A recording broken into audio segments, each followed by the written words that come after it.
Hello, everybody. Today's topic is Grammar 8, that is Chapter C1. In this topic, we are going to discuss about punctuations. Now, punctuations, though, you know, a very important aspect of English language, are not very commonly tested in these exams. Somewhere when they test you on grammar, they also ask you to ignore punctuations. But that doesn't mean that we should not have a general awareness about how these punctuations are used. So in this session, we are going to learn about the usage of two most common errors related to punctuations that are basically in use of commas and semicolons.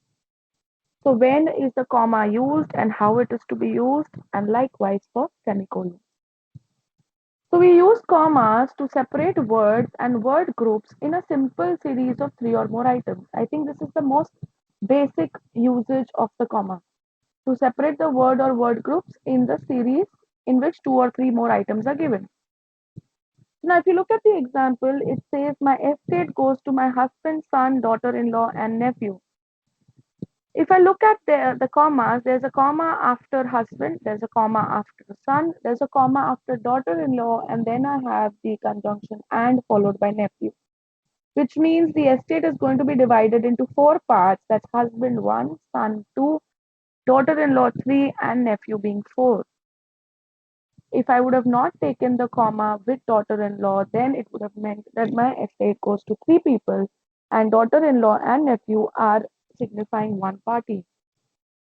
So when the last comma in a series comes before the conjunction and, or it comes before the conjunction or, it is known as the Oxford comma. Most newspapers and magazines drop the Oxford comma. Why do they drop? Because they think its usage is unnecessary. Apparently, omission can lead to misunderstandings.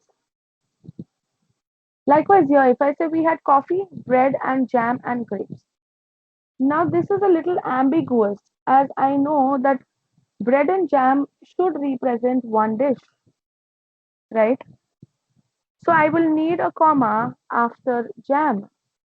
If I have a need, if I have a comma after jam, it tells me that bread and jam is one dish and then grapes.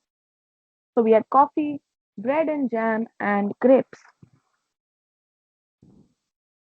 Second rule for the usage of commas is in sentences where two independent clauses are joined by connectors, such connectors like and, or, but, etc., we put a comma at the end of the first clause. He walked all the way home and he shut the door. He walked all the way home, comma, before and he shut the door.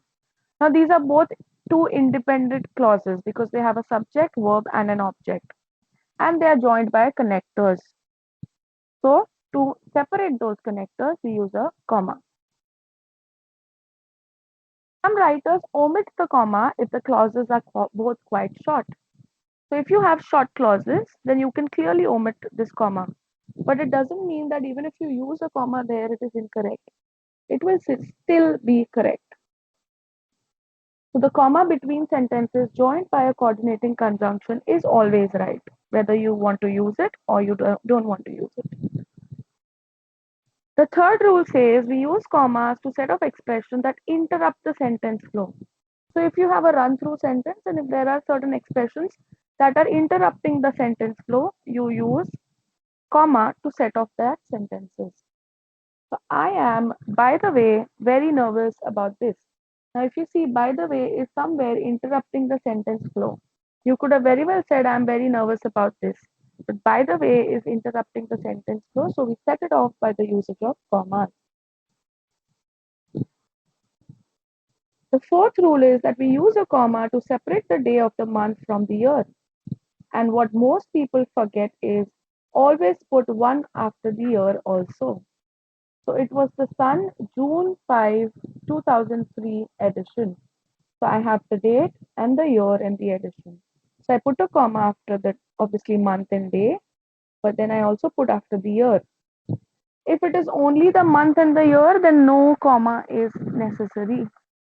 So always remember, if it's only the month and the year, then we do not use a comma there. The last rule for commas is use a comma to separate contrasting parts of a sentence. So if you have a sentence in which you have something contrasting, you use a comma there. So if I say that is my money, not yours, there's a contrast after money. So you use a comma to show the contrast. I hope we are clear with the usage of commas. Now we move ahead with semicolon. So when we talk about semicolon, semicolon is almost similar to a comma in that semicolon can replace a period if the writer wishes to narrow the gap between two closely linked sentences.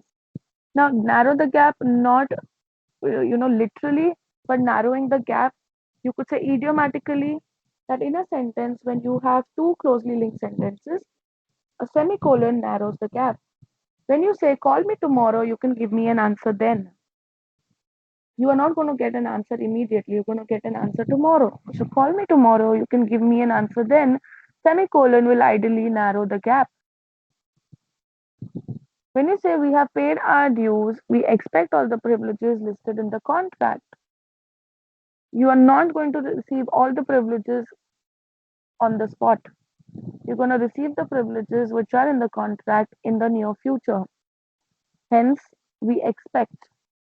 So, a semicolon is again somewhere linking or closing the gap between two closely linked sentences.